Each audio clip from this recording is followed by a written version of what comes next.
1 সেকেন্ডে তো না 2 সেকেন্ডে একটি রুটি হবে আর 1 মিনিটে 20টি রুটি বানাতে পারবেন 1 আপনি। মিনিটে 20টি? হ্যাঁ, কারণ এখানে কিন্তু গোল করতে হয় না, আপনি যে আচ্ছা। কোনো শেপে দিবেন। আমি একটু দেখাই। এটা আটা ময়দা সবকিছু আটা, ময়দা, সুজি, চালের গুঁড়া সবকিছু হবে। যে কোনো শেপে সবকিছুতেই দিয়ে হবে, প্লেটটা আচ্ছা। হালকা প্রেস করে জি। জাস্ট বডি ওয়েটটা ছেড়ে দিয়ে 2 সেকেন্ড ধরে রাখবেন। মানে এত সহজ? হ্যাঁ, একদম সহজ। 2 বছরের বাচ্চা থেকে শুরু করে বয়োজ্যেষ্ঠ সবাই পারবে। রুটি ঠিকঠাক মতো হবে তো? এই যে পারফেক্ট শেপে এবং একদম রাউন্ড শেপে perfect রুটির shape। গ্যারান্টি দিচ্ছি আমরা। আচ্ছা, আমরা একদম পাতলা হবে না, 100%। একদম হ্যাঁ, ধরে পাতলা। দেখুন, আপনি থিকনেসটা দেখুন, একদম আমার আচ্ছা, হাতের দেখেন, শেপটা দেখা যাচ্ছে। মাত্র 2 সেকেন্ডে দেখেন কত চাঁদের সুন্দর মতো গোল। পাতলা স্যার, রুটি হয়ে আপনি গেছে। চাইলে আপনি আবার- নিজেও ট্রাই আবার- করতে আবার পারেন। দেখেন আপনি তো। বানায় দেখেন, শুধু যে জি, আমি বানাতে পারবো জি, তা জি, না, অবশ্যই, আপনারটা অনেক অবশ্যই। পারফেক্ট হবে।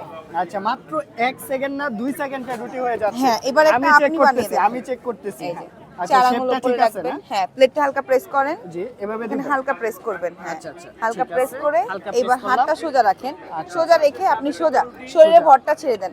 হেলান দেন, হেলান দিয়ে 2 সেকেন্ড ধরে রাখবেন। এই যে মানে আপনার রুটিটা হয়ে গেছে। রুটি হয়ে গেছে, এই যে বেরিয়ে হ্যাঁ। আসছে, দেখেন রুটি বেরিয়ে আসছে অনেক পাতলা এদিকে। হয়ে যাচ্ছে। বেশি ভর ওকে। ছাড়লে আবার অনেক বেশি আচ্ছা, পাতলা আচ্ছা। হয়ে যাবে। এবার ঠিক আছে, হালকা একটু একটা শাঁকি দিয়ে। মাপ আছে না? হ্যাঁ, এটা একটা মেজারমেন্ট আছে, দেখুন। ঠিক আছে, এই যে বড় হয়ে এই গেছে যে। রুটি।